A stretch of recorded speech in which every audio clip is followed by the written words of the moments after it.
Hey everybody, welcome to Surface Level, curious conversations about the Black and queer experience. I'm Tony, our resident peacemaker. I'm Jordan, our resident idealist. And I'm Damon, a resident contrarian.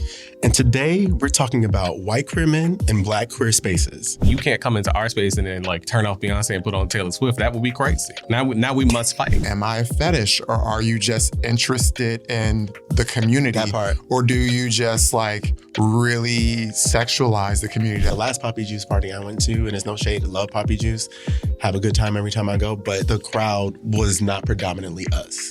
Baby, I would have turned the music off. And I was just... I was literally at that event and I was just in these spaces. It starts off as a group of 5, but then how long before, it's not even our party anymore. The music starts changing. They're catering to another audience. And now we have to figure out another place that we can be prioritized. This is Blue-Eyed Soul. Hello? Where's Bobby Caldwell? Blue-Eyed Soul. Who do you think about when you hear Blue-Eyed Soul? Robin Thicke. Robin Thicke? Yeah. Tina Marie. Bobby Caldwell. Yeah. Someone said Robin Thicke already? Mm-hmm. John B. JoJo. No one said Elvis. Well, because that was Blue-Eyed Soul back in the day. That was the Blue-Eyed Soul. For who? Not for me. Unfortunately. Tom Hanks' son. Tom Hanks' son. Who the fuck is Tom Hanks' son? Child. He's Chet Hanks. You ain't never met Chet Hanks? Oh, girl. He speaks patois. I'm sorry. Yes. That is a whole thing. You need to look that up afterwards. Why does he speak patois? It's very Drake. I don't know. It's just he studied the dialect, the accent, and he does it. And we were like, the girls was kind of... Y'all know what I said in one of our episodes about staying out of white people's business. That's how far I stay out of it. I didn't even know that was a thing. I didn't know Tom Hanks had children. He got that one. I don't know if there's others. And he's cosplaying as one of us. Child. But before we dive into that, Tony, what are you curious about? Anything fun? Anything? What am I curious about? Well, since we're talking about soul, I will talk about some actual soul. Yes. I'm curious about the Brandy and Monica tour. You started your countdown? Cannot wait. The countdown is on. The countdown has started. Brandy's my favorite artist. Right. Mm-hmm. And so naturally, I'm going to be on the floor, sitting in front of Mother. On the stage. Actually, singing background. Wait, how close are you going to see Mother in the flesh, or are you going to see Mother on the screen? I'm going to see her in the flesh on the floor at, I think it's there at Barclays. They're at Barclays. Okay. And yeah, I'm excited. This is 25 years in the making. The Boy Is Mine world tour. Well, not world tour. I think it's just domestic tour, but Yeah. When you on tour. Hello. I mean, bitch, I'm worldwide. A favorite song you're waiting for to perform? Oh my goodness. You know what? She has so many. And this is one that a lot of people don't know, and I don't think she'll do it. But it's a ballad. It's on the Never Say Never album, and it's called Put That on Everything. And that song, I sit with that song, and when I want to have a moment, you light a candle. Jordan likes to cry when he, watch something on TV and let it out. That's a song for me that I sit and those lyrics really do something to me. That's fun. Yeah. I hope it's on the set list. Yeah, so it's giving teary-eyed soul. Yeah. Yes. Are you girls going to the concert? I probably will go. Maybe. You might get a ticket closer up. Yeah. It's November 20th. So yeah, I want to go. Okay. I like Monica. I like my girls with a little more toot on them. A little bite to them. A little more Miss Thing on them. Yeah, I'm glad they're getting along, and I think this is really... I'm glad Brandy stopped plucking her nerves. A moment for them. It seems like it's still ongoing, but it seems like Monica has more patience these days. It's just I'm going to let it slide. You can't help it. Yeah. We're doing this together. It's funny. I'm also excited to see Brandy, though, because I always prefer Brandy live than to her recordings. Yeah. Because those lead vocals, they'd be too stacked. There's not a lead vocal. That's what stresses me out. That's what she's known for, is the stacking. I know, but Mariah Carey's known for stacking, but I can always find the lead vocal. Well, I mean, it's two different tones. This Brandy choir, I just feel like, but then when she sings live, I'm like, give it to me. It's gonna in my veins. It's gonna send you. So I guess back to the blue eyes. Yeah, let's talk blue about eyes soul let's talk about blue eyes. Let's talk about blue eyes. Karen. So when it comes to white people at the Black function, and we've seen them, we know them, We've seen them. We've seen them. We've seen them. Like they be the white folks be at the Black functions. Yeah. We've all seen them.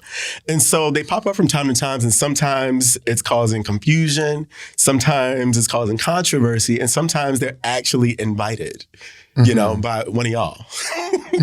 So the question that I'm grappling with as it pertains to our community in particular is, can white gay men truly ever belong in Black queer spaces?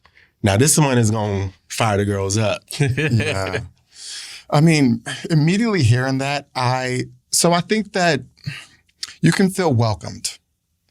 And I think that the Black community is quite inclusive as a community. But I think belonging to me feels like you are just like an extension of the space. And so for me, I find it difficult to say yes to that. Just based off of instances when I've been in environments where, everyone's Black and then there's one white person, even if that person was brought in by someone that people trust, there's conversations on the side like, who is that? Like, what should I know about this person? Like, essentially trying to understand, like, is this somebody who I can trust? Whose man's is this? You know what I mean? And I find that the skepticism sometimes don't go away.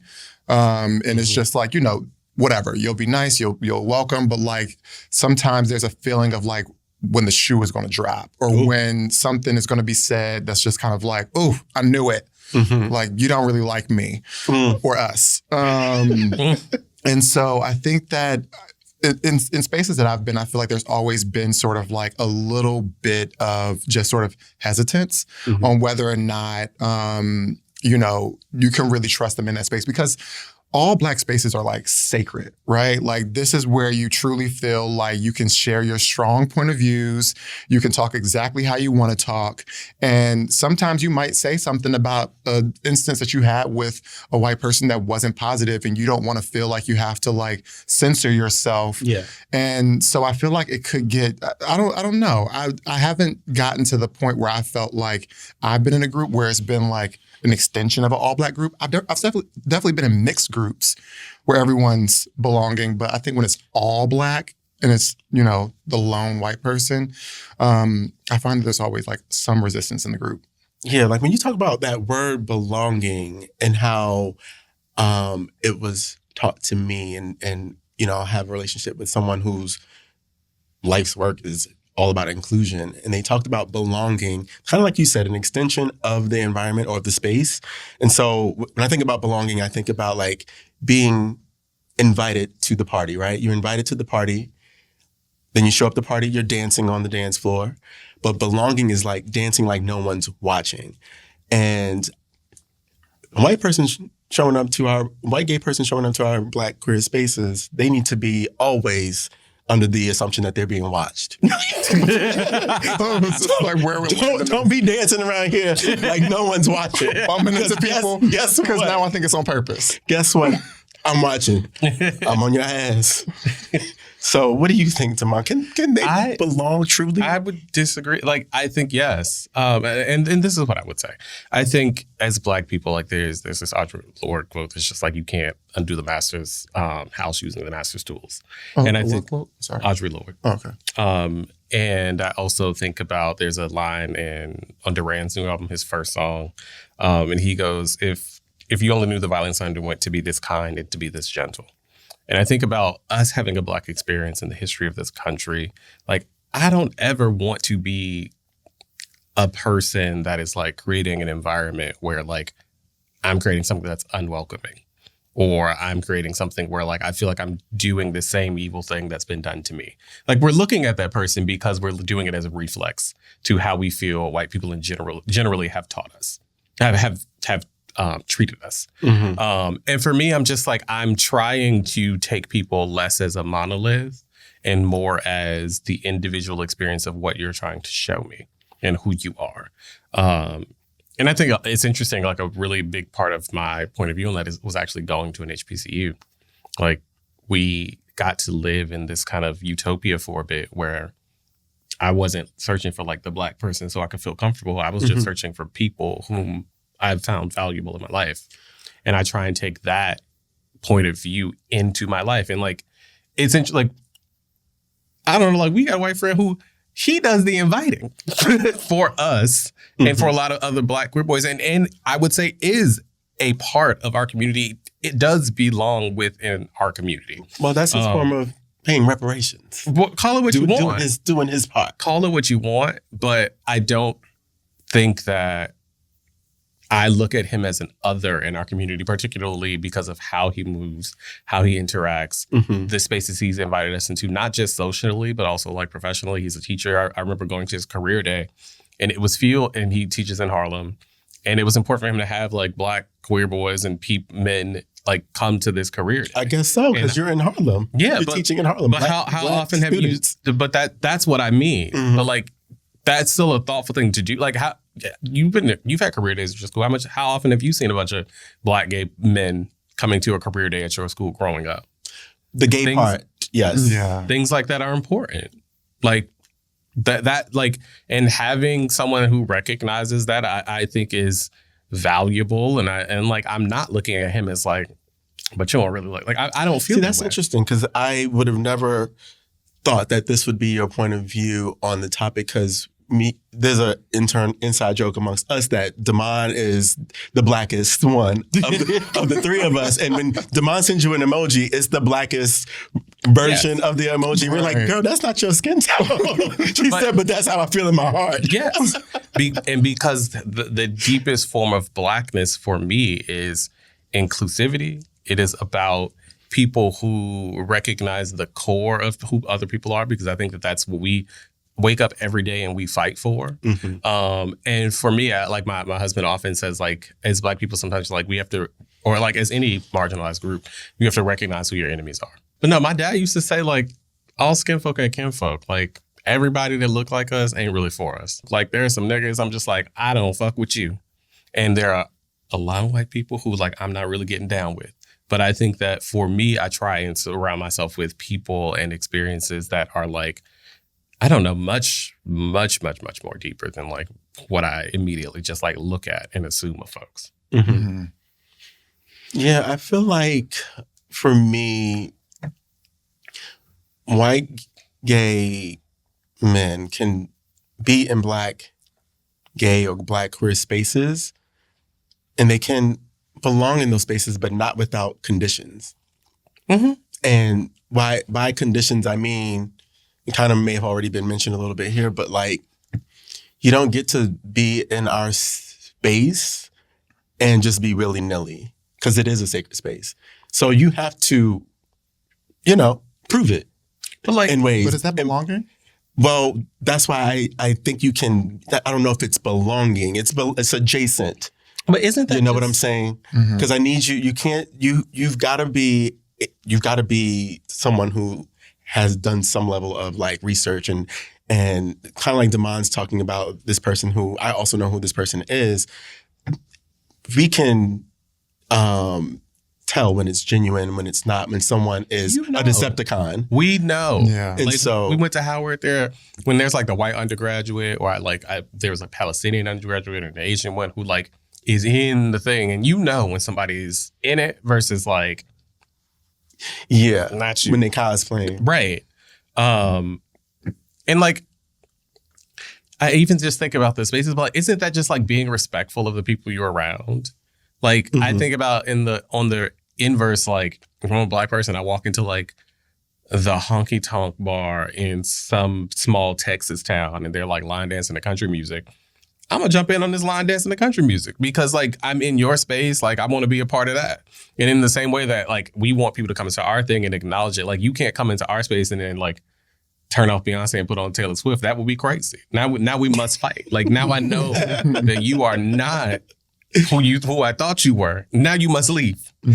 Well, speaking of our spaces, sometimes I've noticed that in spaces that we've built, spaces that we love, sometimes there's a certain vibe shift when a couple white gays walk into that space. Folks are looking around, and it's sometimes subtle, sometimes not so subtle, but it makes me wonder, do you feel like their presence ever low-key shifts the vibes in our own space in ways that make us uncomfortable? It's like, now damn, I can't even. Not me. I feel like you don't feel like, nigga. Because like I wonder for them, like, are y'all uncomfortable? Like if the shoe was on, like the script was flipped. I think I don't feel like white people are ever uncomfortable. They just walk into wherever they go and just be. But like that's the privilege of being white. But like, how would you respond, whether externally or internally, to that happening? Like your question, I'm thinking about us being at Trappy Hour in Harlem on Thursday night and knowing that is like a very, very Black space. Mm-hmm. If you see a group of 4 white guys walk in, like what is the train of thought? You know what I mean? I think at 4 we're over capacity. Well, see, and now the answer shifts a little bit. But like, I think that there's also a layer of sort of skepticism around like, am I a fetish, or are you just interested in the community? That part. Or do you just like really sexualize the community? That's a layer too. And sometimes I think about that when I experience white gay men who are always in Black spaces. Mm-hmm. Like I'm just like, because I don't know them, right? Like you can't just like tell what someone's upbringing is as soon as you look at them. But like from the outside looking in, there is a train of thought that goes by where it's just like, what's the appeal?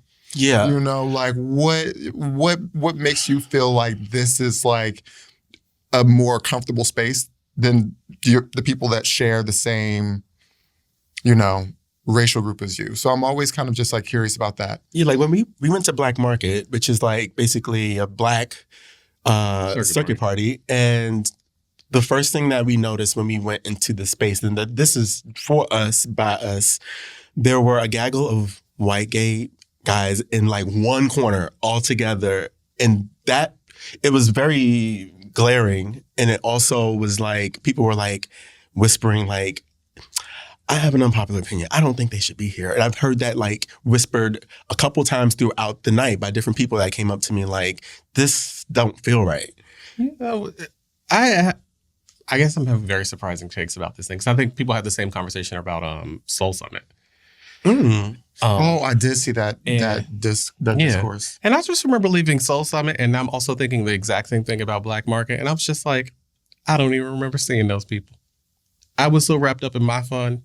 I'm like, I don't even see these folks. And I'm like, I wonder sometimes like why is there so much energy placed on like, I don't even get, and maybe because like I'm very much like I'm gonna do what I want wherever I want, no matter who's there type of person. Like I care less about it. I think so then like I can't, if I saw like, who cares about them being in the corner? I don't give a fuck about what they're doing in the corner. And I'm trying to understand like why. Right, well, they feel like this is for us, and it's the audacity, right? Like for them to be in that space, knowing full well who the party is for, who the intended target audience is for, and you're here, and also y'all are all just grouped up together in one corner. It's weird. It feels like a tour. Like, the girls come through Harlem with sightseeing. Yeah, like and also I feel like something like Black Market is very unique because there aren't a lot of opportunities for a Black gay community to come together to have like a circuit party. You know what I mean? But there are a lot of other options that are catered to non-Black audiences. And so even when you look at things like Poppy Juice, who will put on their flyers that the party was created for queer people of color, and that we want to make sure that like we're serving that community. So be mindful when you're buying tickets, like what this party was actually created and the mission behind it. And so, I think it's more so just kind of like, okay, it starts off as a group of 5, but then how long before, it's not even our party anymore, the music starts changing, they're catering to another audience, and now we have to figure out another place that we can be prioritized. Yeah, I don't feel like maybe in the beginning it worked at Poppy Juice, but now, like the last Poppy Juice party I went to, and it's no shade, I love Poppy Juice, have a good time every time I go, but the crowd was not predominantly us.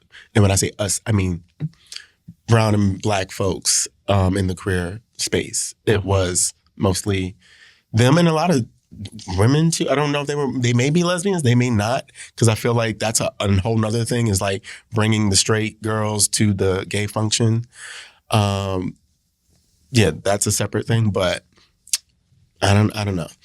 I mean, I think so when you're actually like, I just talked about an experience where like maybe I create like a preconceived notion about somebody when I first meet them into a space. But I guess like as you like actually get to know people, how do you even discern whether or not, or determine whether or not this person is like a safe person or an ally versus somebody who you're just like, you're still on probation, I'm still figuring you out, or I've made a decision that like, I don't really trust you. Like, how do they get to that point where they earn your seal of approval? Think listening, being a better listener today than I was yesterday, because people will show you who they are.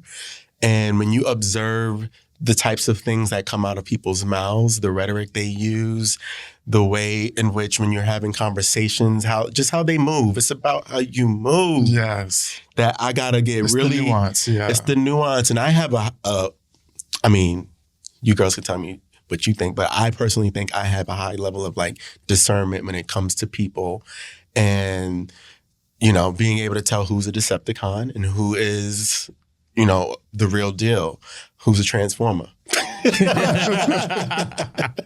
Yeah, and I think it's hard to like put it into words because it's almost just like a feeling. And I think that feeling often comes from people's long-term experiences.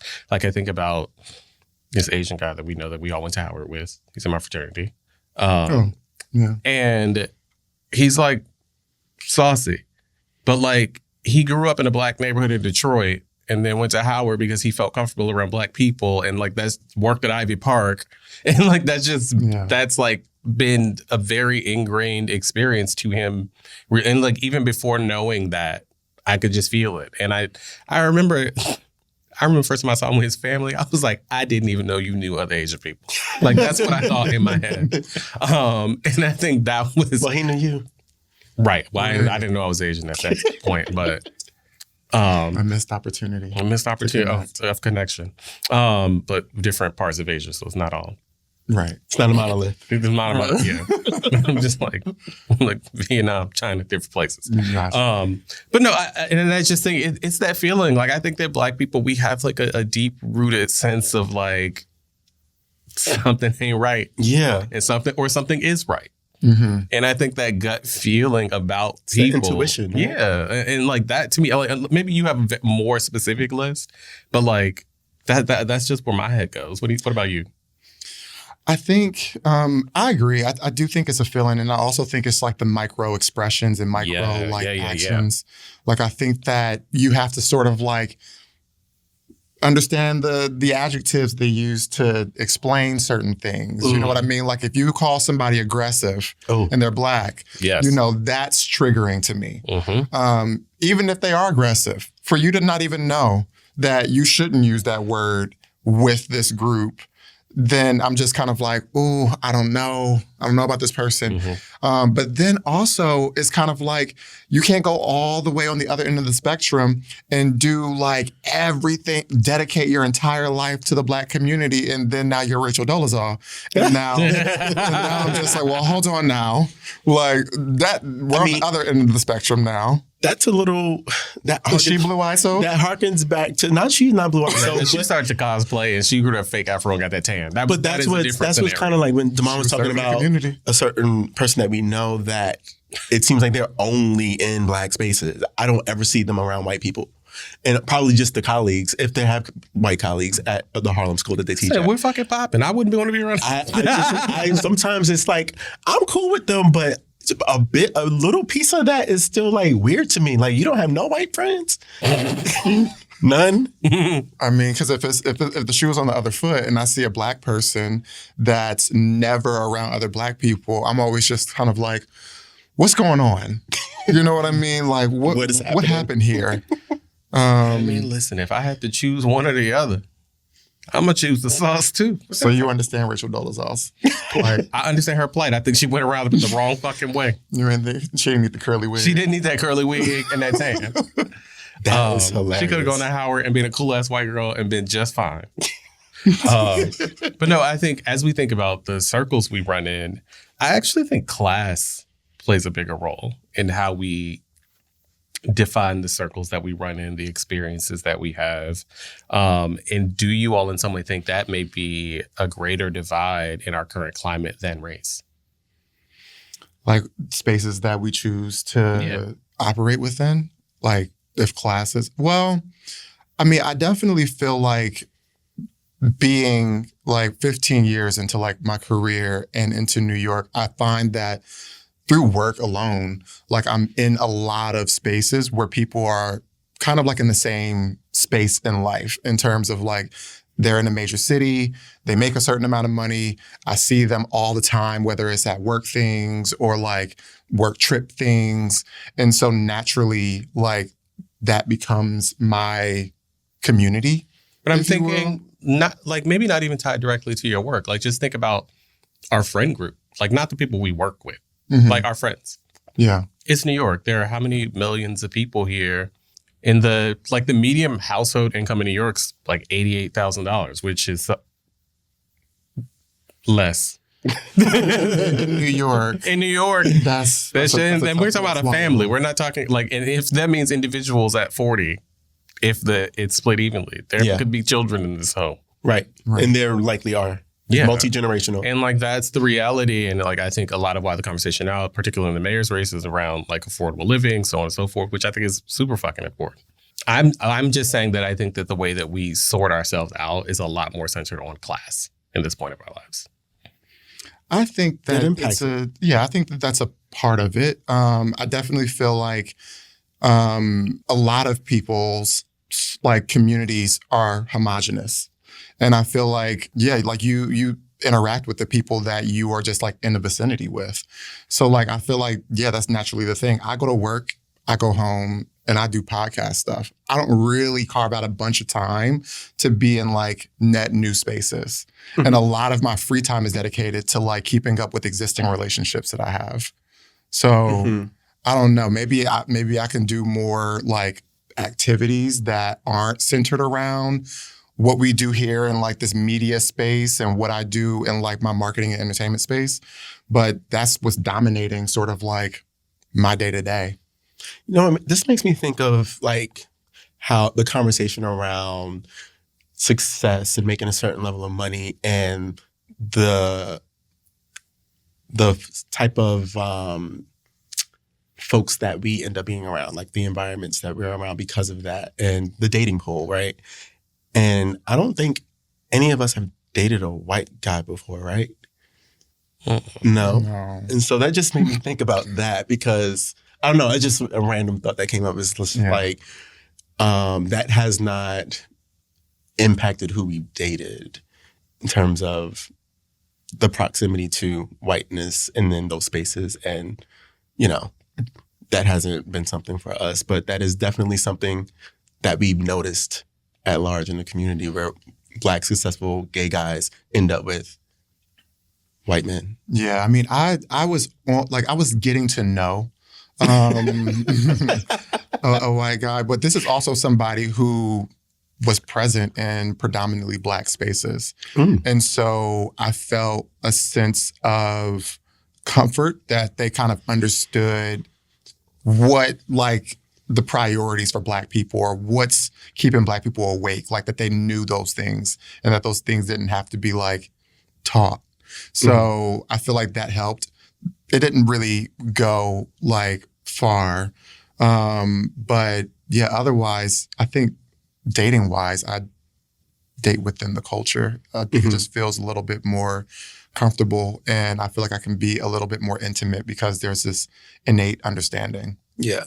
So, I mean, so it's clear that like we haven't directly been partnered with white gay men or white queer men. But like when you see those relationships exist in our friend circle, does that white person get a pass Do you feel like because of association, they automatically have this sort of like extra head start on your approval?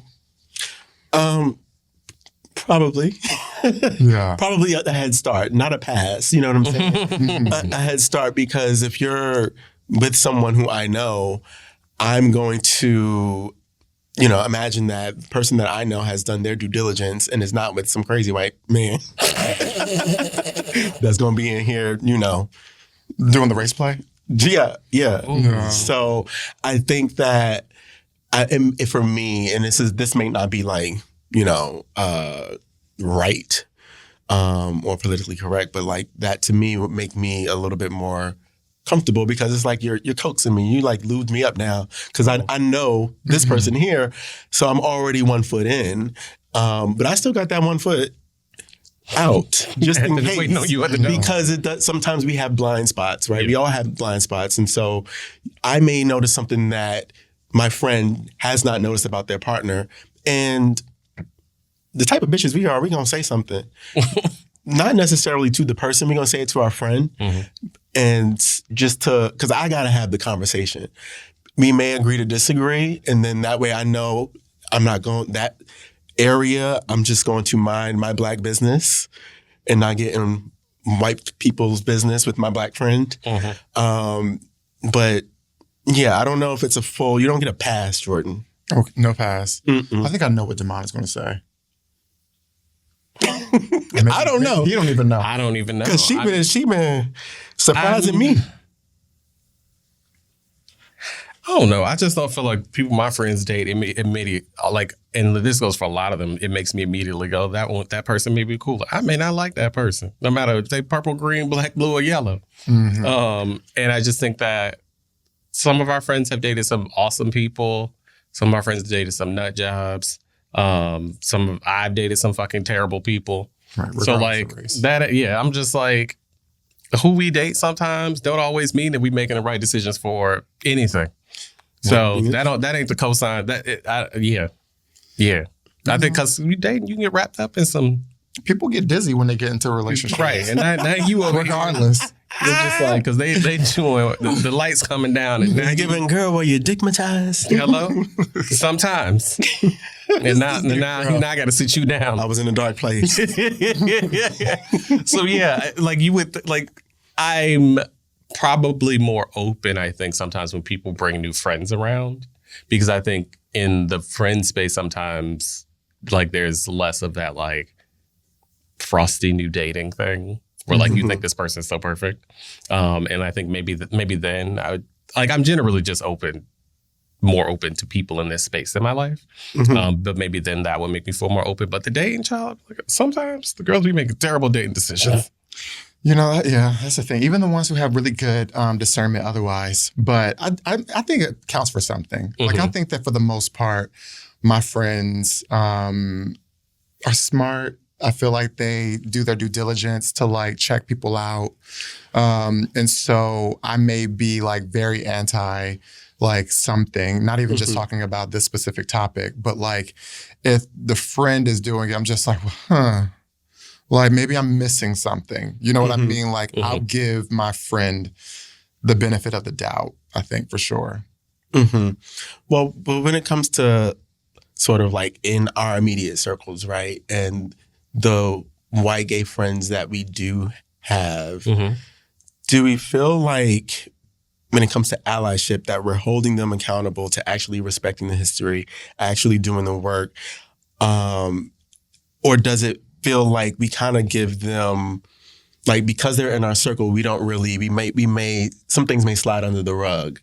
Like, I don't know that I necessarily, again, it goes back to that blind spot moment for me where I'm like, someone else would have to call out something that they may have saw, because I might be like, oh,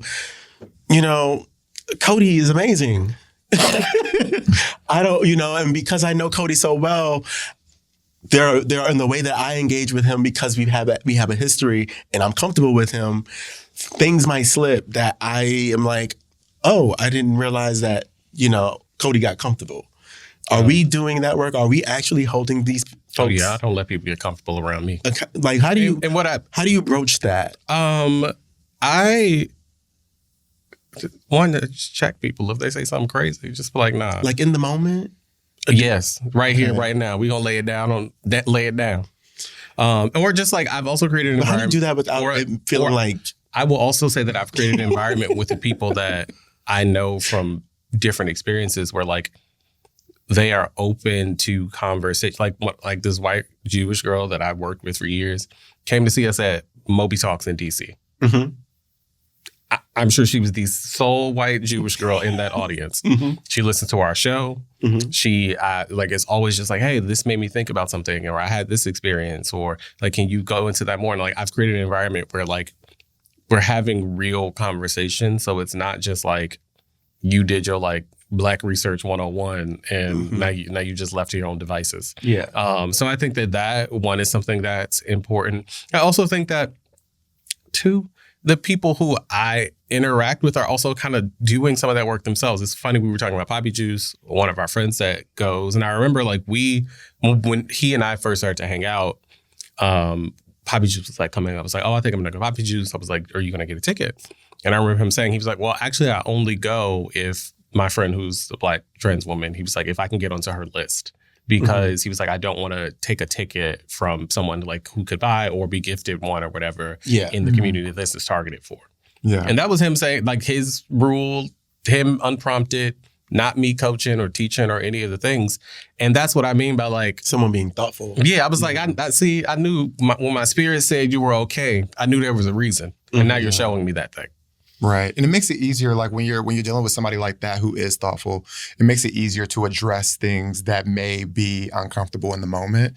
So like I have not a lot of really close friends who happen to be white gay men, very few, but the few that I am like cool with, we have like a deep, meaningful, like years long relationship. And I think that when you build that sort of intimacy, like it doesn't feel daunting to call them out, or at least it didn't for me. Yeah. Like there was an instance where like I invited them to Harlem when me and Damon were living on 139th and Lenox. And it was after work, so the sun was down, and he, hangs around a lot of Black people. He dates Black people. Like he's very in community and very in support of and very loud too in the office about like, things that are going wrong, that, like injustices. Mm-hmm. But when we was walking down Lenox Avenue, it was giving flinchy. It was like, God. He was like, oh my God, like, people. Said, now you in situation. And I was just like, I don't like that. Mm-hmm. I was just, he was like, what did I do? I was just like, you're walking around like you're terrified, like you're being attacked. I was just like, they're not thinking about you. At all. Like they're literally like hanging out because the weather is nice, and like they're just like talking to each other.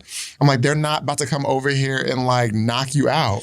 Because the thing is, we have to walk in white spaces all the time. Mm-hmm. And so for him to get a piece of what that feels like, to be walking through a neighborhood or just any environment and you are one of one, it's it can be very jarring. Yes. But because we deal with that a lot more, and when you're not used to that, baby.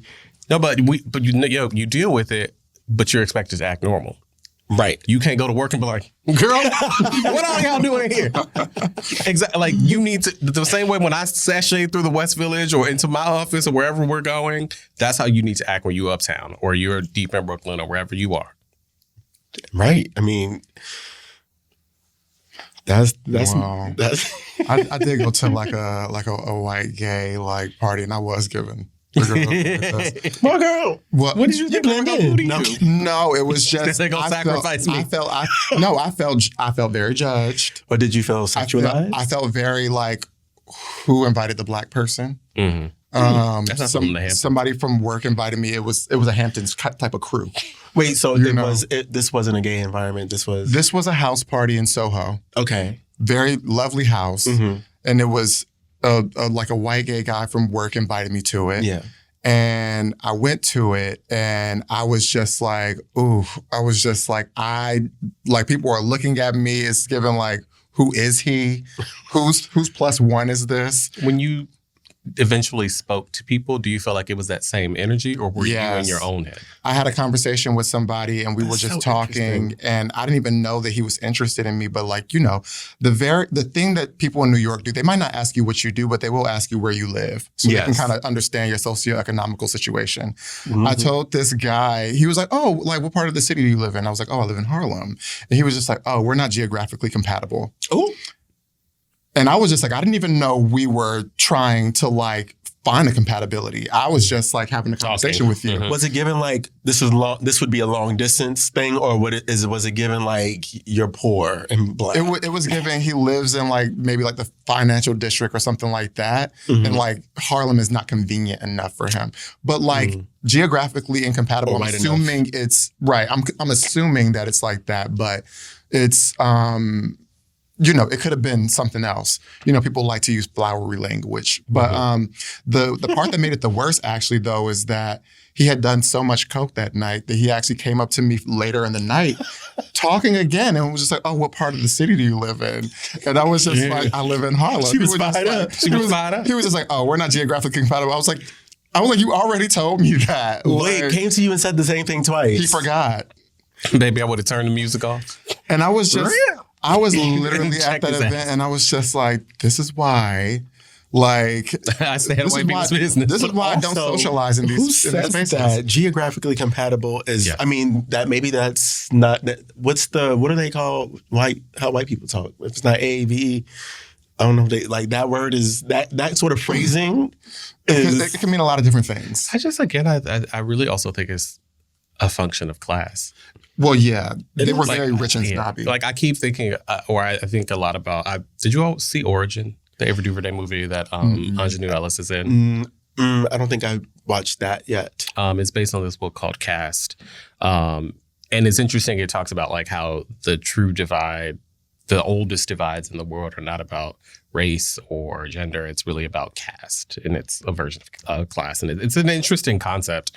And that's what I think a lot about in this conversation and even in that experience.